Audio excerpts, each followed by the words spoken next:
women's volleyball team.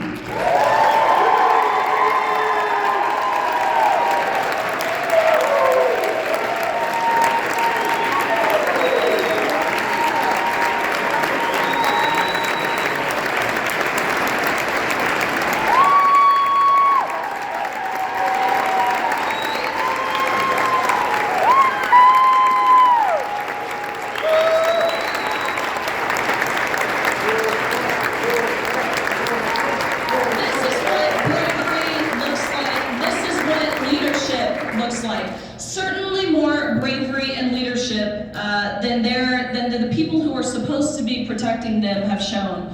And so, again, just really couldn't be more grateful for these girls, for the stand that they have so fiercely been willing to take. And so, to kick things off, I am enthused to introduce the captain of the University of Nevada women's volleyball team.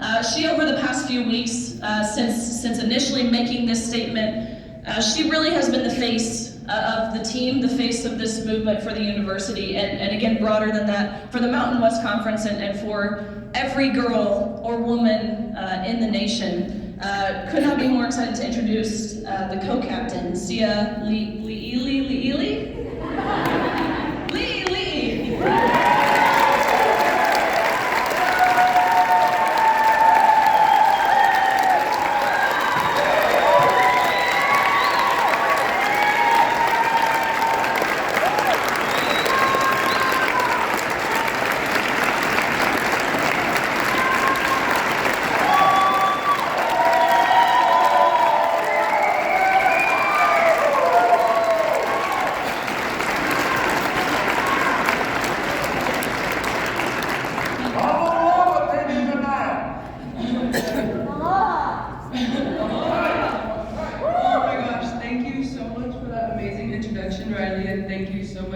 It just makes everything so much more worthwhile for all we've been working for.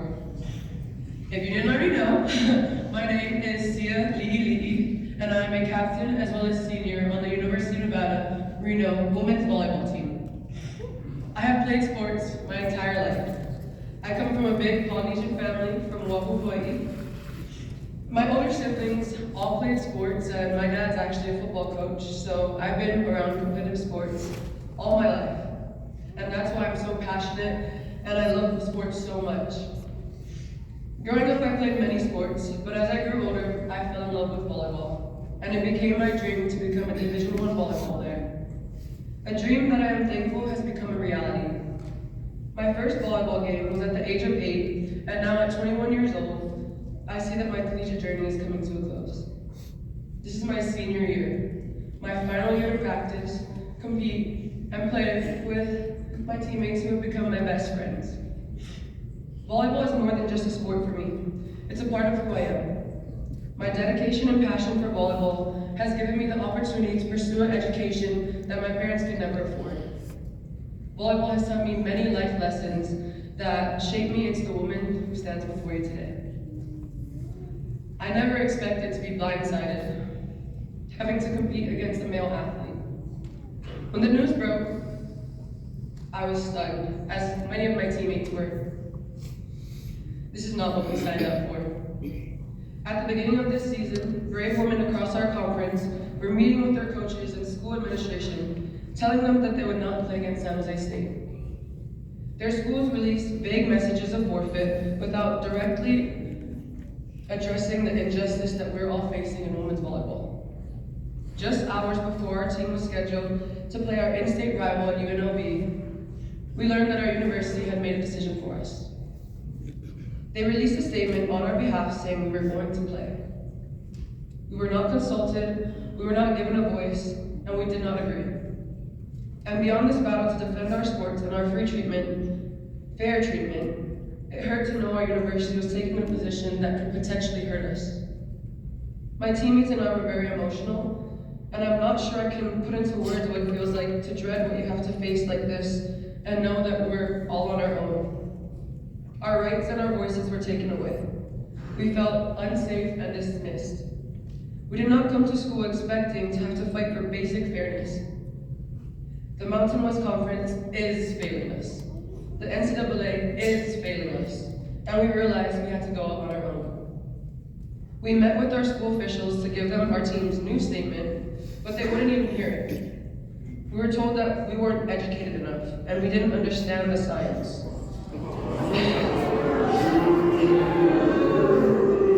We were told that we should reconsider our position. Well, we can reconsider it, all right.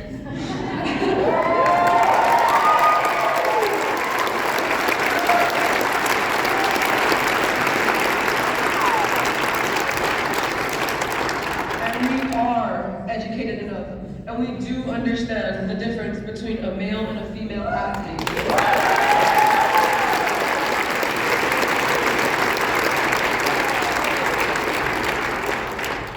So my question to the NCAA and the Mountain West Conference is, how many young women will have to be beaten or see their friends beaten up for an opportunity from a male before enough is enough? Men do not belong in women's sports. If you were born a male, you do not belong in women's sports. This has never been about one individual athlete. This is about safety and fair competition for all women's sports, as well as the athletes who are pursuing sports at any level. It is my wish for women to have fair competition, to have their voices heard, and to be protected by Title IX, the NCAA, the schools and clubs they compete for. I will continue to fight for my friends, my family, and the next generation of female athletes. All female athletes deserve to be protected at every level and every age. This is unfair and it has to be stopped.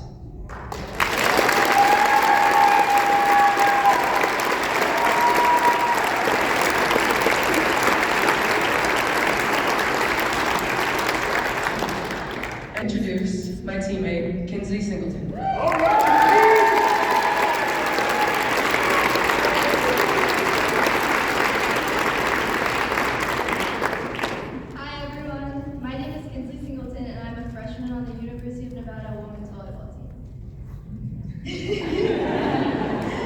I started volleyball at a very young age and I fell in love with it from the second I started. Volleyball is more than a sport to me, and I hope every young girl in this audience gets to experience what I have from the sport.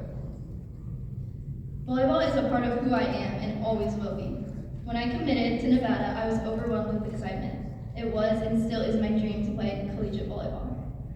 I never thought when I achieved my dream of playing in college, I would have to confront a male competing in my sport. He is built differently than us. He is strong. It is okay to say that.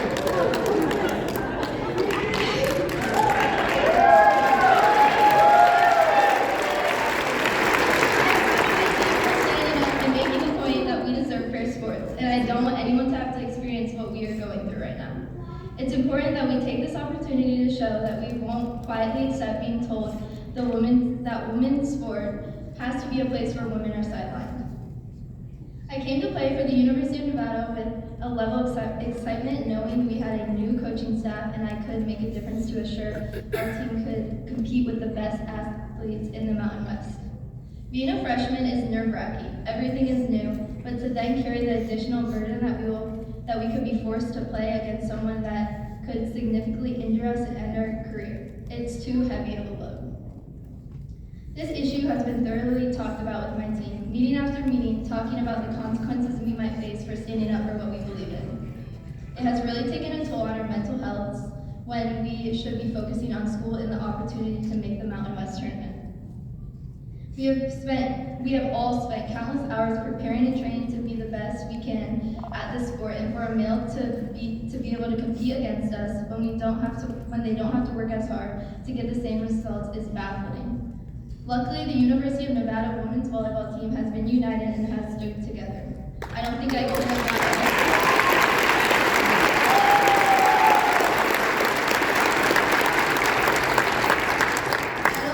gotten through this without this support. Today, what I really want to say to all the young girls out there, you shouldn't have to have your achievements, your records, your successes diluted by having to play against or with a male player. You shouldn't have to risk your safety to play the game you love. It shouldn't be happening to us or any of the women in our conference.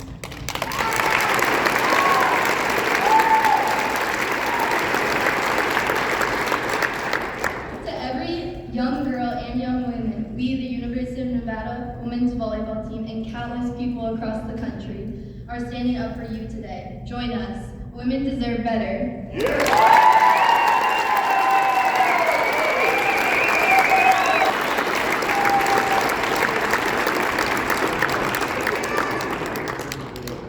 Hi guys, my name is Mason Navarro.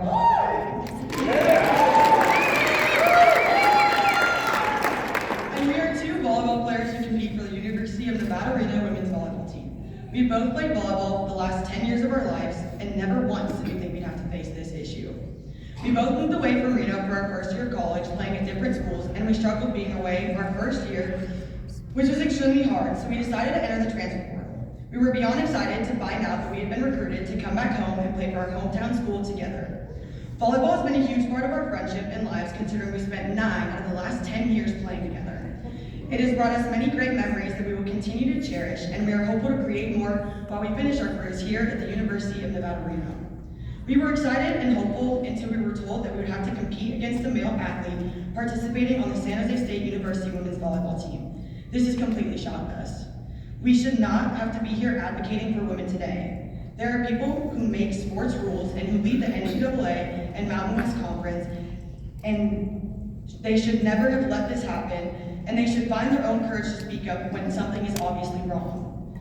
It should not be this difficult to stand up for women. However, we will now take this opportunity to speak up as a team, as some who have been told to stay quiet.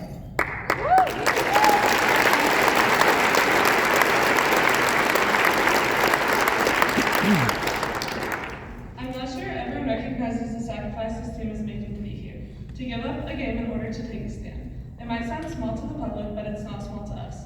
One game can be the difference between getting to compete at a championship or not. It can mean our whole season and a lifetime of work. We are here on this team because we love our sport. We sacrifice for our opportunities. We want to compete at our conference championships. We want to win, we want to play, but sports are not meant to teach us silence and conformity while we are being hurt.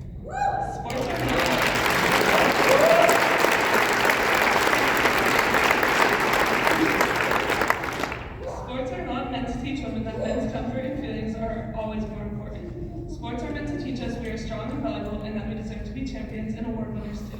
Sports have to be a place where women are treated fairly. The NCAA and the Mountain West Conference are denying us our right to equal and fair play. We have spent countless hours in the gym and fought so hard to make our dreams of being collegiate athletes come true. Now those dreams are being threatened by the priority given to the feelings of a male. The dreams of women are an afterthought. Fairness and safety are both taken away from women when men are included in women's sports. They're genetically stronger and faster. We don't have to pretend to ignore this. That doesn't mean women are weak and not determined. It just means we don't have to be compared to biology that we don't share. There is no male standard women must achieve. This is why women's sports exist, so that everyone, both male and female, have the equal opportunity to play the sport they love. We hope that by speaking up here today that we can inspire other young female athletes who might face the same issue because organizations we play for are afraid to make change. We hope we can inspire coaches and parents and people in charge to stand with us. The dreams, aspirations, safety, and comfort of women should not be dismissed. Thank you, and go back.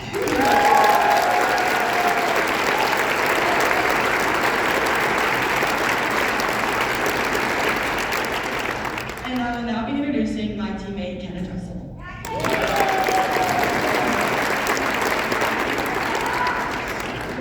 Just a little bit.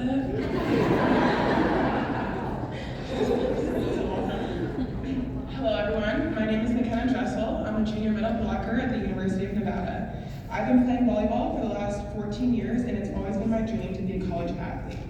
I started my college career at a junior college and worked my way up to play for the University of Nevada. I was so excited to continue my career at the next level. Volleyball has given me long-lasting friendships and skills that I will use for the rest of my life. I've loved volleyball with everything in me until it was challenged by the issue of men playing in women's sports.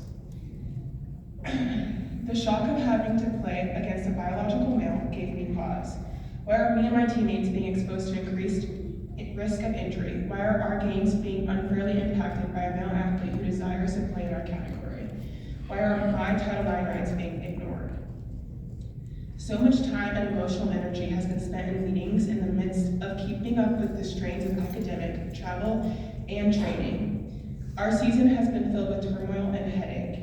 We have all been directly affected by the distractions of having to stand up for our rights that were established over 50 years ago. Everyone knows there is a huge biological difference between men and women. We also know that women deserve to be treated fairly and have equal opportunity rights to sports. Our rights and to fair competition were fought for hard. This is about women. From developmental leagues to elite international platforms of the Olympics, it should be only women versus women.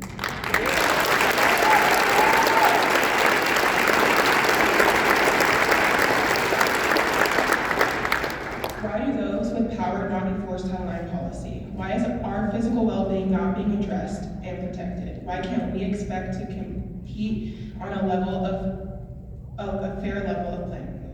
Why are women so easily cast aside? Why are the feelings of men so much more important than all the feelings? Why are feelings of men so much more important than all these bigger questions for women? There are thoughts that go through our minds we wrestle with every day and we should never have to consider. Because the truth is, women matter. We matter.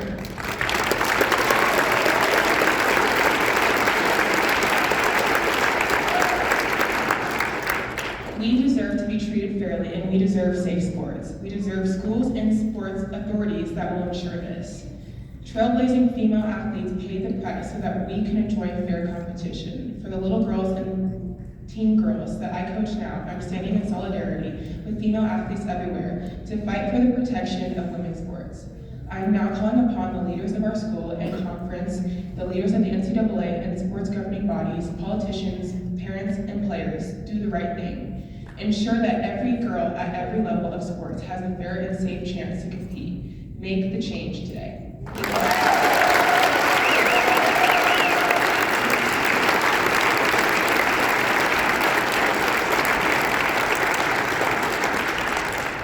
Again, just really one more time, one more round of applause for this team.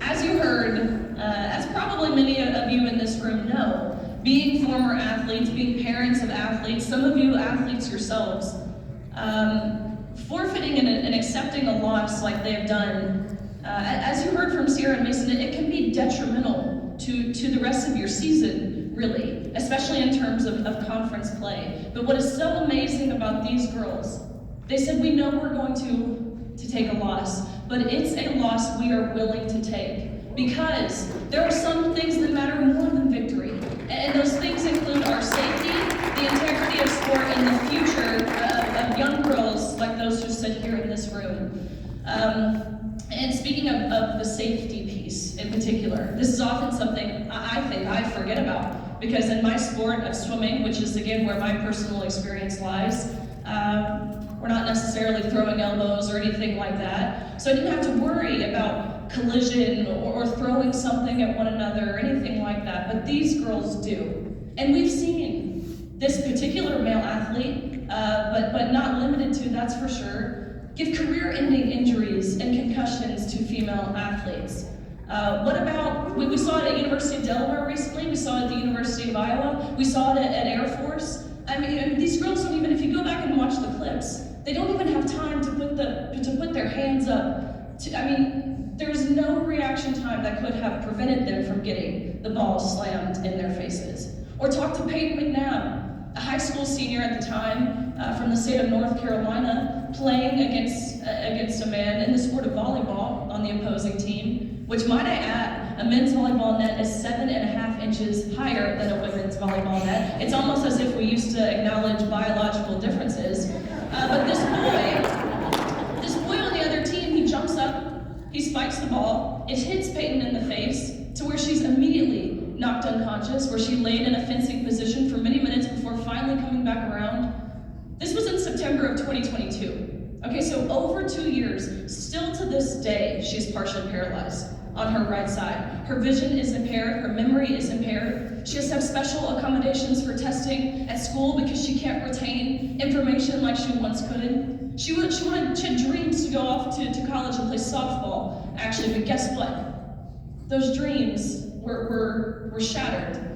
She no longer gets to do that because of the traumatic brain injury that she faced at the hands of a male and ultimately at the hands of the leaders who failed her. So again, kudos to these girls for being willing to call that out. We've seen this, of course, over recent weeks at the collegiate level, what we're here to talk about, but understand it's not, again, limited to the collegiate level. This is happening at every level. I'm talking from elementary school through professional athletics, this is happening. I'm gonna call up someone to the stage who is from right here, your own backyard. Her name is Kendall Lewis. She goes to Galena High School. She's a varsity volleyball player who had to play, just recently, an opposing team at Washington County High School that had a male on their team. She also had to play this same team last year, but I was talking to her out there and I said, how are you feeling? What is it really that ultimately inspired you to take a stand to understand this is wrong? She said, I was sitting in class or wherever she was before the day of the game, and I just had this sick feeling in my stomach. She said I couldn't explain it, but I knew something wasn't right. It was like it all clicked to me that I could be putting myself and my teammates could be putting themselves in harm's way. And so I invite Kendall Lewis up to the stage to share her story.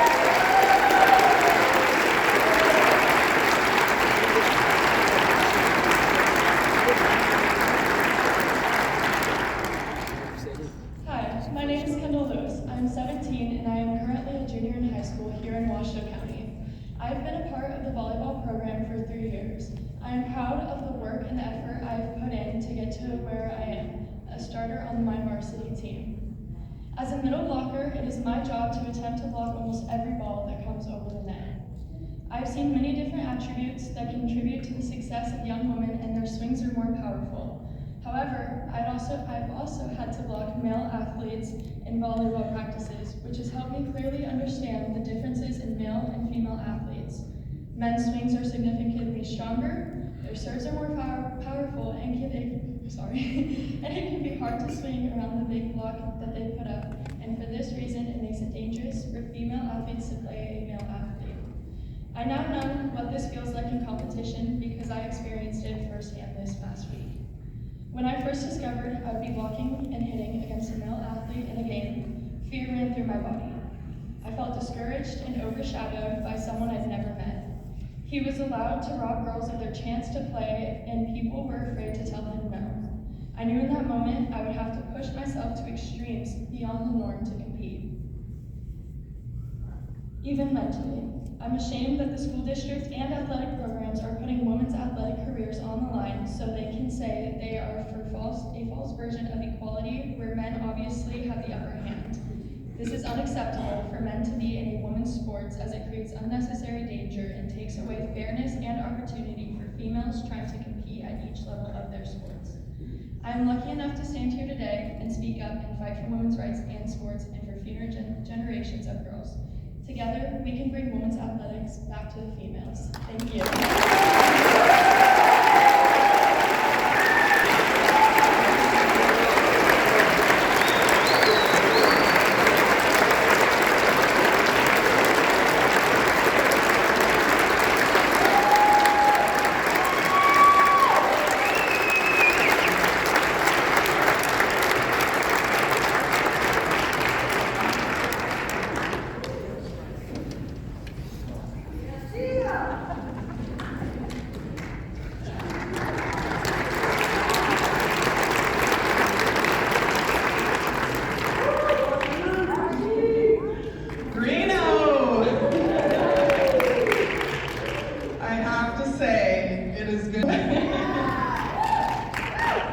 First off, I want to apologize for the venue change. I've been living in Las Vegas for too many years now, and I forgot that when Reno wants to support something, you all show up.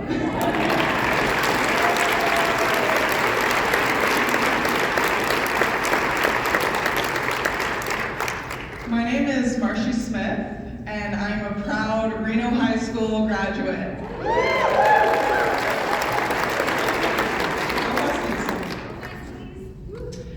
At Reno High, I was a 4-time Nevada State champion swimmer and was recruited to the University of Arizona on a full women's athletic scholarship.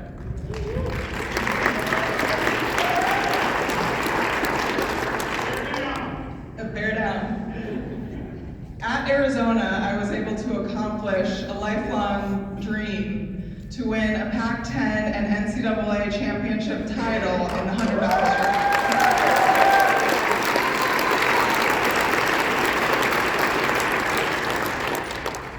It was a life-changing experience and one of the best days of my life, for sure. So, fast forward to 2022, while I was watching Riley Gaines on my television screen stand next to, on the podium, a male athlete, I was absolutely devastated. Leah Thomas was given a NCAA championship swim title and stood on the same podium step that I once stood long ago. I couldn't just stand idly by. I linked up with a mother of an Ivy League swimmer, Kim Jones, because we needed a women's organization to be the voice of female athletes, because all the ones in place that were supposed to be speaking up for women and girls had abandoned us. We founded ICONS, the Independent Council on Women's Sports, for various reasons, but number one, to create a network for where female athletes, coaches, officials, and their parents could come and find a family, find support, and find their voice. We help to build awareness of instances that are so prevalent across this country at every level of sport and in every single sport. One of the things that we have recently taken on is bringing on a lawsuit against the NCAA with Riley Gaines and 18 other female athletes suing the NCAA.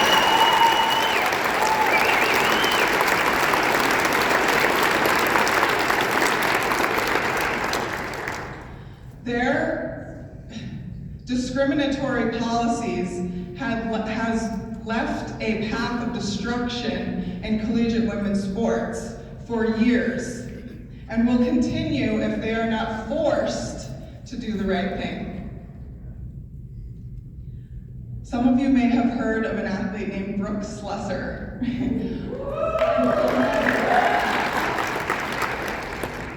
Brooke is our most recent addition to the lawsuit. She's added on as a plaintiff from San Jose State University's volleyball team, where she is a teammate of a male athlete.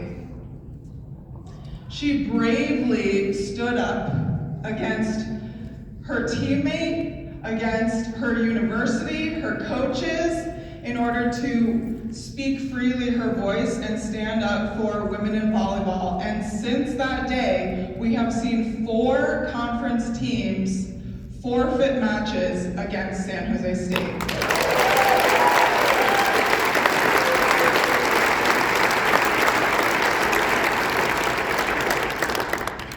Another thing we do at ICONS is consult sports governing bodies and policymakers on enacting strong policy that defends the rights of women and girls. While the Biden-Harris administration has systematically been dismantling the sex-based protections of Title IX, our sitting senator here in Nevada, Senator Jackie Rosen, demanded the Department of Education to allow men and boys to participate in the sex category of their choice, claiming, and I quote, that it would in no way disadvantage their fellow female students. Then just 2 weeks ago, ago, she was asked during the Senate candidate debate if men should be allowed to compete in women's sports, and answered that she trusts the governing leagues and policymakers to decide whether men can compete in women's sports. So let's hear what policymakers are saying about this situation now. Just last week, the Mountain West Commissioner, Gloria Nevarez, told the Associated Press, who is here today with us,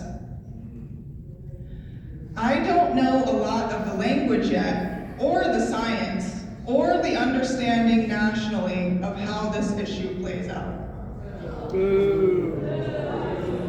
This is halfway through the season after several teams have already forfeited. The University of Nevada president, Brian Sandoval,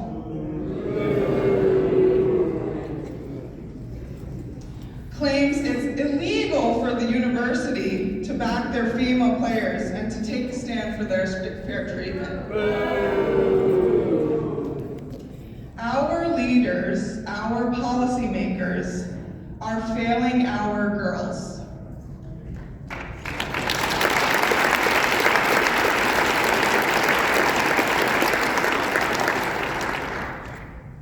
Their failed leadership and discriminatory policies in Nevada specifically have led to at least 3 girls' state high school titles falling to boys in the past 2 years in alpine skiing and track and field, and continues to harm high school female students like Kendall in the state in volleyball today, this season.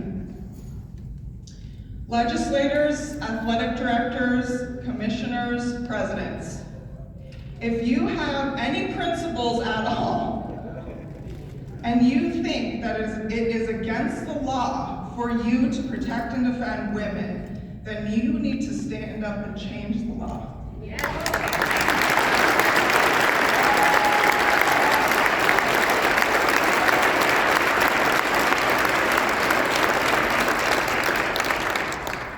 Change the rules or get out of the way.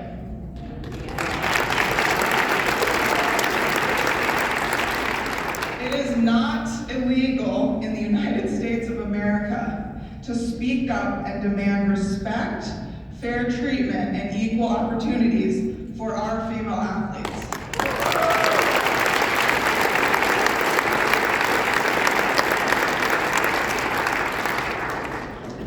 Next, I have the pleasure and honor of introducing up to the stage a friend of mine, a former coworker, an unbelievable woman, and someone who can dominate a volleyball court. Jen Huckey is a Nevada Gatorade Player of the Year. She's a 2-time Nevada State Volleyball Champion, a 2-time Nevada Player of the Year, and a 2-time National Champion at Stanford University.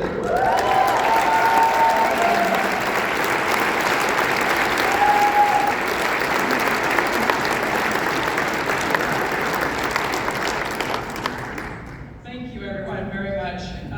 I only have a couple of minutes. I've got a lot to say, so I better not go off script. I first want to thank Marcy for inviting me and everyone who put this together. It's a tremendous honor to be in front of you and seeing how many people have come out today. Like millions of women across the country, I've been watching what's going on at UNR and other universities. I want to take this opportunity to let you all know what an inspiration you've been. As a former athlete, I cannot imagine what it's been like for you all. My biggest concern in college was studying for tests, going to practice, and wondering what they were serving at training table for dinner that night. You are all faced with a decision that no woman should have to deal with, and you've handled it with dignity and grace. Growing up in a small farming community to 2 hard-working teachers and farmers, my dream of attending an elite university seemed out of reach. But early on, I was determined I was going to use my athletic ability and work hard and get a scholarship. When my dream school, Stanford University, said they had 2 scholarships available for my class, You can imagine the overwhelming joy and gratitude I had when I found out I was a recipient of one of those scholarships. I worked my whole life for this opportunity. Never went to a dance, a prom, a school function for that matter. I was determined to get good grades and become the best volleyball player in the country. I can't imagine if I was told that my scholarship would be given to a male athlete. My dreams would have been shattered in an instant, which sadly has become reality for many girls today.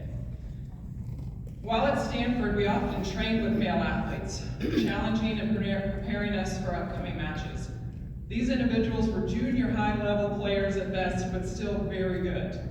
There was a reason we never played against the Stanford men's team. Most of them were 6'6" to 6'7", and on a women's net could cause serious injury to their female opponents. Beyond the physical aspect, the idea of having to share a locker room with a male is incomprehensible. The insecurities that most females deal with during this influential time in their lives is only being intensified and publicized by the universities that are supposed to protect them. Many times, Marcy has asked me to speak on this topic at different events, and I've always declined because I was afraid to offend anyone or outside influencers telling me that I shouldn't do it. It wasn't until this past week someone at your university approached me and asked me, what side of history do you want to be on?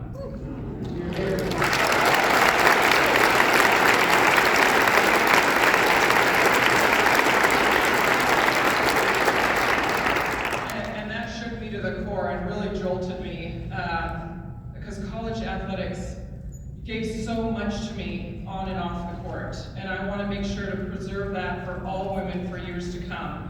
And standing with women is the right side of history.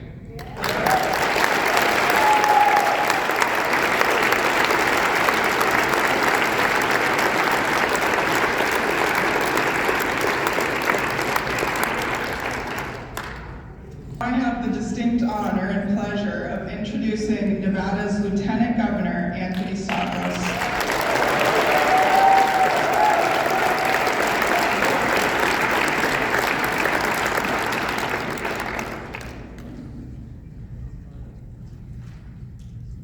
Well, was not expecting this many people to show up. I'm glad we moved the venue.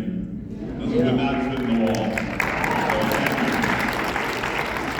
Again, my name is Stavros Anthony. I'm honored to be your Nevada Lieutenant Governor. And a couple of weeks ago, I was watching a movie that just came out. And it was about a young lady named Gertrude Ederle.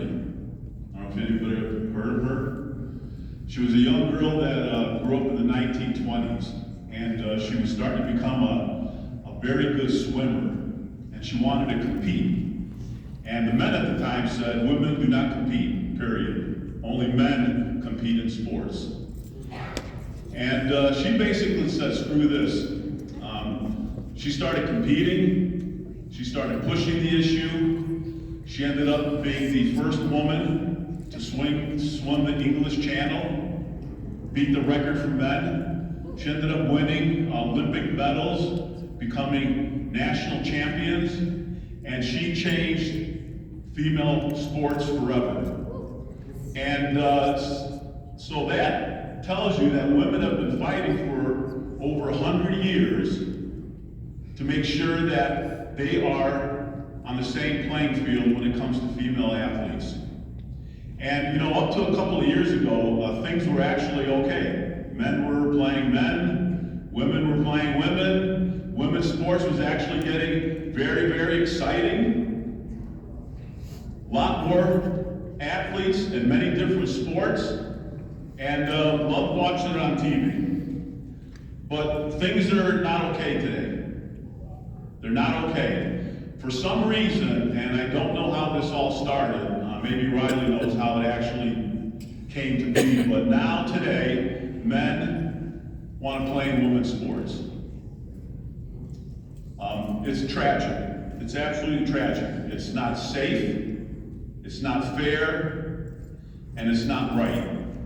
Women are getting hurt by men in women's sports.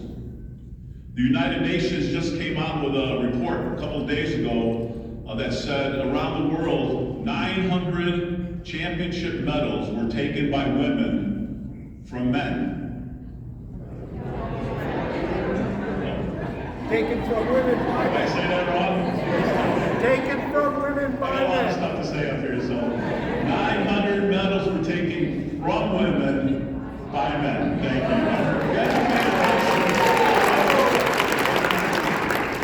So, but things are changing, because I mean, I was talking about this a year or two ago with a lot of other people, and be going around and around, but things are changing today because the women in the arena are rising up.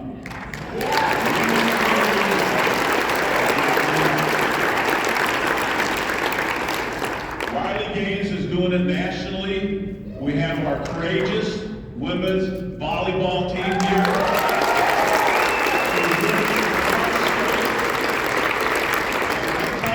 I see more and more female athletes saying, I'm not taking this anymore.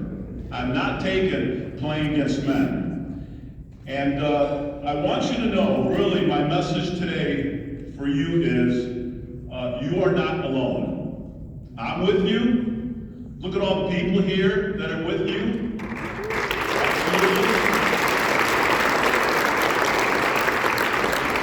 I guarantee you that hundreds of thousands in Nevada are with you, and millions across the country are with you.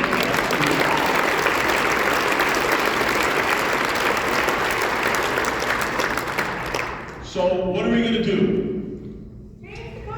Well, the next legislative session begins next year, February 3rd. I'm the president of the Senate, and I've already spoken to Assemblyman Gurr, who is going to introduce legislation for women athletes to protect them in the Assembly. I've spoken to a couple of senators that are going to introduce in the Senate legislation to protect women's sports. As president of the Senate, I am going to start a Fairness in Women's Sports caucus or committee during the legislative session.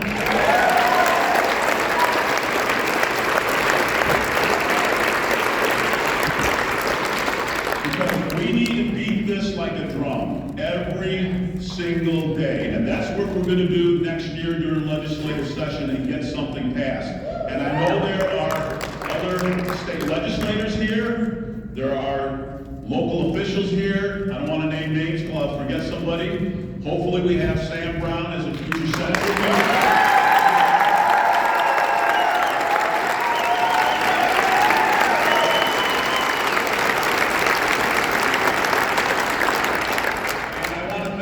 Joey Gilbert, wherever he is, for his opinion.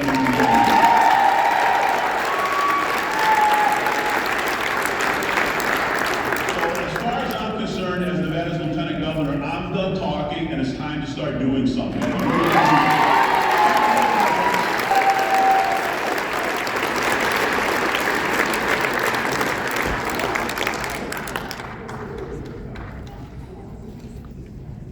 Well, thank you guys very much. That concludes all of the speakers that we had today. But I just wanted to one more time bring the team up on stage.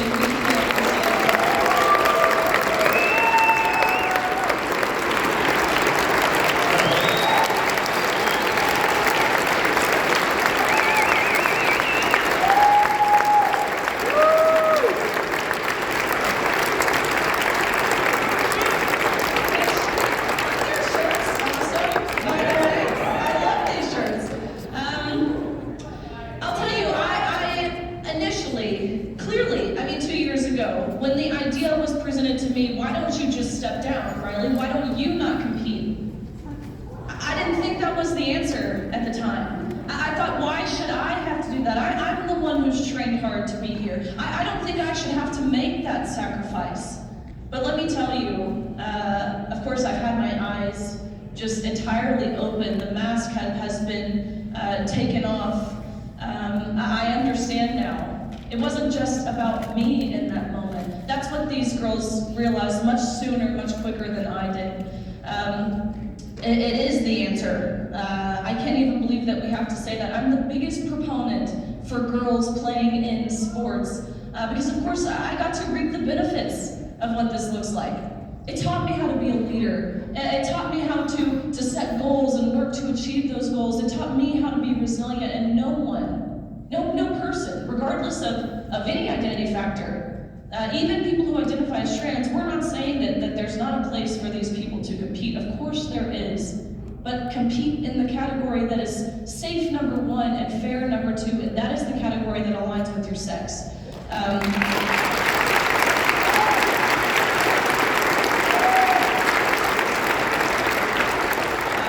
you heard from these girls, as you heard from Marcy, again, to just reiterate the point, the people who are supposed to be protecting them have failed, and they have failed miserably. If our leaders cannot find it within themselves to defend women, to defend common sense, then it's time we elect or we find new leaders.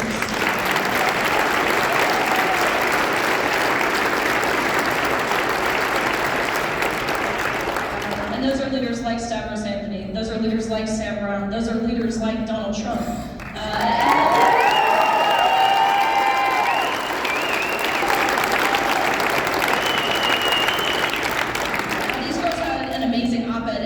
Yesterday, I encourage you all to go read it. But I don't say that because I think this is a political issue. It's not. Well, at least it shouldn't be. Of course, it's inevitable that it has become one. But this shouldn't be a political issue because it's not about politics. This is a humanitarian issue. Okay.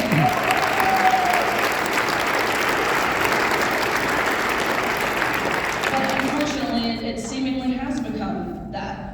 We've seen it in the State House here. Of course, we've seen it at the federal level, and the way that the Protection of Women and Girls in Sports Act was introduced in both the House and the Senate, it fell entirely on party lines, meaning in the U.S. House, 219 Republicans voted in favor of protecting women and girls in sports, and all 203, every single last one of them, mothers and fathers of their own young daughters, all 203 Democrats voted in opposition of protecting women and girls in sports. And it's the same thing in the Senate by your wonderful Senator Jackie Rosen, who voted in opposition of these girls.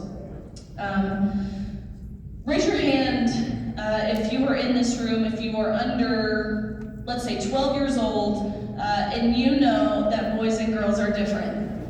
Congratulations, you're all smarter than what you think.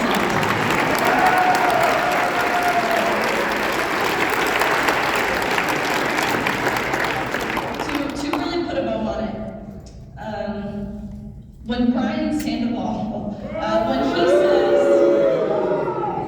when he says this is the compassionate thing, ask these girls, is it compassionate to ask a young girl to undress in front of a grown, fully intact man in the locker room? That's not what compassion is. And when Stephanie Rimpey, the athletic director here, when she says that this is what being inclusive is that really what inclusion is? Asking these girls to smile and step aside and allow a man onto her court? No, that's not inclusion, that's exclusion. And it's exclusive to the very female athletes.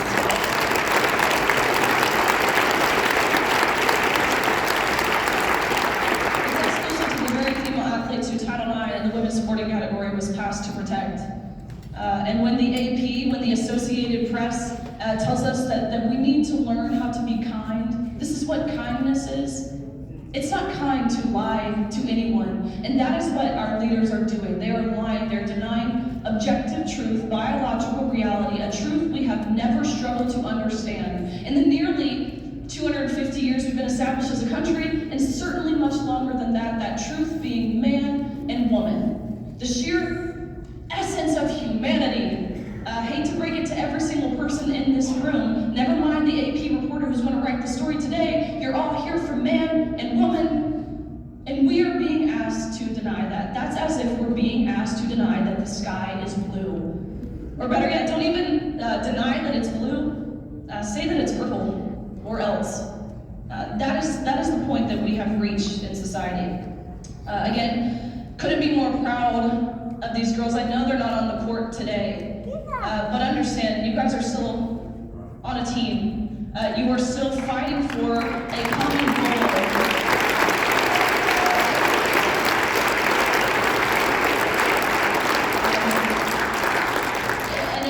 It's a goal, it's a mission that I believe is much greater than any victory on any court today. And so appreciate you guys. Again, icons, Marcy, who you heard up here, she's been just pivotal, really, I mean paramount in the fight to protect women's sports, protect women more broadly.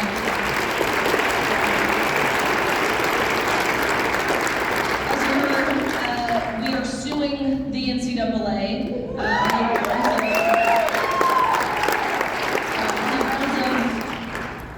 Failing at their most basic duties, ensuring privacy in areas of undressing, ensuring safety, ensuring equal opportunity. And so we're hoping, I'm actually incredibly optimistic that we will be victorious in that battle as well. It means a lot for all of you to be here. Again, for me personally, who has been screeching till I'm blue in the face that there are two sexes and that you can't change your sex, and that each sex is deserving of equal opportunities for the past 2 years now. So this means a lot for me personally, but again, it means a lot to these girls, as you saw by the raw emotion shared with you all on this stage. Continue coming to their games if you can, support these girls.